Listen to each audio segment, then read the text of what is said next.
حضور نبی صلی اللہ علیہ وسلم کی ذات اقدس عالم آخرت میں بھی رحمت للعالمین ہے۔ عالم آخرت کا مطلب یہ قیامت کے بعد سے لے کر ابدالآباد ہمیشہ ہمیشہ کی زندگی، یہ ساری کی ساری زندگی جو ہے یہ عالم آخرت ہے، اس کے لیے بھی رحمت للعالمین ہے۔ اب کیسے رحمت للعالمین ہے؟ جب ساری کی ساری انسانیت اٹھے گی اور میدان حشر برپا ہوگا تو اس وقت ساری کی ساری انسانیت پریشان ہوگی۔ آج حساب و کتاب شروع نہیں ہو رہا، لوگ سارے پریشان ہوں گے، پسینے میں ڈوبے ہوئے ہوں گے، اور لوگ مختلف انبیاء کے پاس جائیں گے اور جا کر عرض کریں گے آپ اللہ رب کی ذات اقدس سے درخواست کیجئے کہ حساب و کتاب شروع ہو جائے تاکہ یہ پریشانی ختم ہو۔ تو حضرت آدم سے لے کر سیدنا عیسیٰ علیہ السلام تک لوگ تمام نبیوں کے پاس آئیں گے، کوئی نبی بھی آگے بڑھ کر سفارش نہیں کرے گا، اپنے کوئی نہ کوئی عذر پیش کرے گا۔ لیکن جب حضور نبی پاک صلی اللہ علیہ وسلم کے پاس آئیں گے اور آ کر عرض کریں گے اللہ پاک کی ذات اقدس میں سفارش کیجئے کہ حساب و کتاب شروع ہو جائے تاکہ یہ پریشانی ختم ہو جائے، چنانچہ حضور نبی پاک صلی اللہ علیہ وسلم یہ سفارش فرمائیں گے۔ اس کو شفاعت کبریٰ کہتے ہیں، اسی کو مقام محمود کہتے ہیں۔ آپ صلی اللہ علیہ وسلم سجدے میں گریں گے، آپ خود فرماتے ہیں میں سجدے میں گر کر اللہ رب العزت کی ایسی حمد و ثنا کروں گا، ایسے الفاظ سے اللہ پاک کی تعریف کروں گا، اس سے پہلے ایسے الفاظ کبھی میں نے خود بھی سوچے نہ ہوں گے، کبھی میں نے ادا نہ کیے ہوں گے۔ سجدے میں پڑھوں گا اور لمبی تعریف کروں گا۔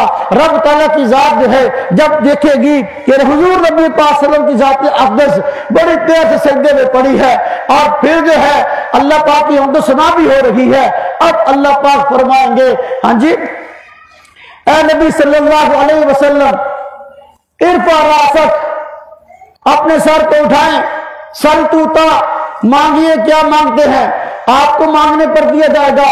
حضور نبی پاک صلی اللہ علیہ وسلم سر مبارک اٹھائیں گے اور بارگاہ الہی میں عرض کریں گے یا اللہ ساری کی ساری انسانیت پریشان ہے اور حساب و کتاب شروع نہیں ہو رہا، یا اللہ آپ اس معاملے کو آسان فرمائیے اور یا اللہ حساب و کتاب شروع فرما دیجئے۔ چنانچہ حساب و کتاب شروع ہو جائے گا۔ یہ عالم آخرت کے لیے رحمت للعالمین ہے۔ اگر حضور سجدے میں نہ گرے اور حضور نبی پاک صلی اللہ علیہ وسلم کی ذات اقدس جو ہے بارگاہ الہی میں سفارش نہ کرے، ساری کی ساری انسانیت اسباب کے درجے میں جو ہے ایسے کہ ایسے پریشان رہے۔ اسباب کے درجے میں ایسا ہوگا کہ حضور نبی پاک صلی اللہ علیہ وسلم جو ہے سجدے میں گریں گے۔ آپ دیکھیں رحمت للعالمین ہے اور تمام نبیوں سے افضل ہے اور ساری انسانیت سے افضل ہے، تمام انسانیت سے بڑھ کر آپ کا مقام ہے، بعد از خدا بزرگ تو کی سب مختصر ہے، لیکن اس کے باوجود آپ یہ نہیں فرمائیں گے اے اللہ میں افضل الرسل ہوں، اے اللہ میں خاتم النبیین ہوں، اے اللہ میں آپ کا محبوب ہوں، آپ حساب و کتاب جو ہے شروع فرما دیجئے۔ نا ولا فخرا، فخر کی کوئی بات نہیں، آپ عاجزی کا اظہار کریں گے، سجدے میں گر جائیں گے، اللہ کی تعریف کریں گے، رب تعالیٰ کی رحمت جو اس میں آئے گی، پھر رب تعالیٰ فرمائیں گے اے نبی آپ کیا مانگتے ہیں مانگیے آپ کو دیا جائے گا۔ اب جو ہے حساب و کتاب شروع ہوگا، عالم آخرت کی رحمت للعالمین ہے، پھر حساب و کتاب ہوگا اور جو کافر ہیں وہ تو سارے کے سارے بغیر کسی حیلہ و حجت کے سب دوزخ میں ڈال دیے جائیں گے۔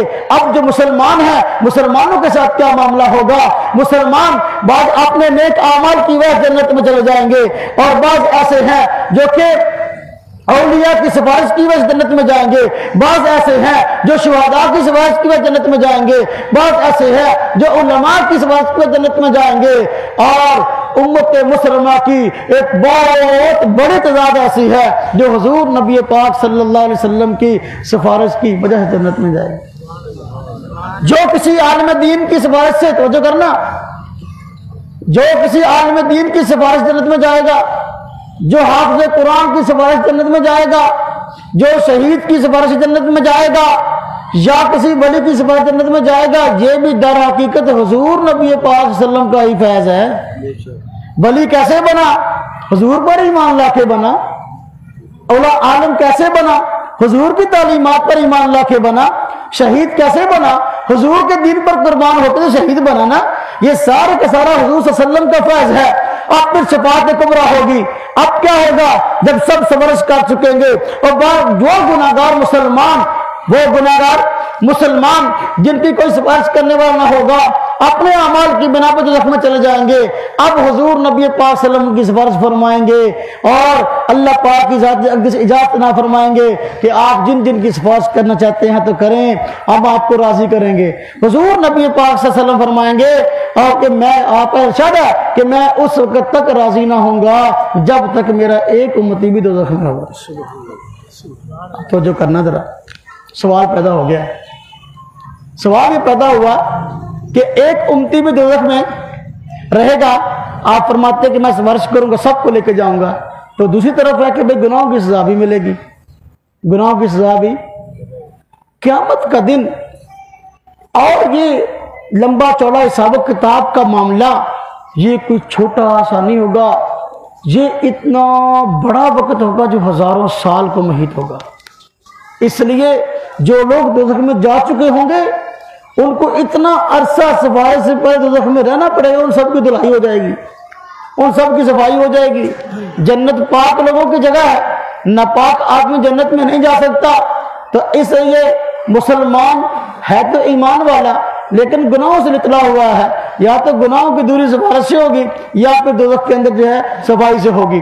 تو حضور نبی پاک صلی اللہ علیہ وسلم جب سفارش فرمائیں گے ایک بہت لمبا عرصہ گزر چکا ہوگا، تو لہذا سزائیں مل چکی ہوں گی اور آخر کار جنت سے نکل جائیں، دوزخ سے نکل جائیں گے اور جنت میں داخلہ نصیب ہوگا۔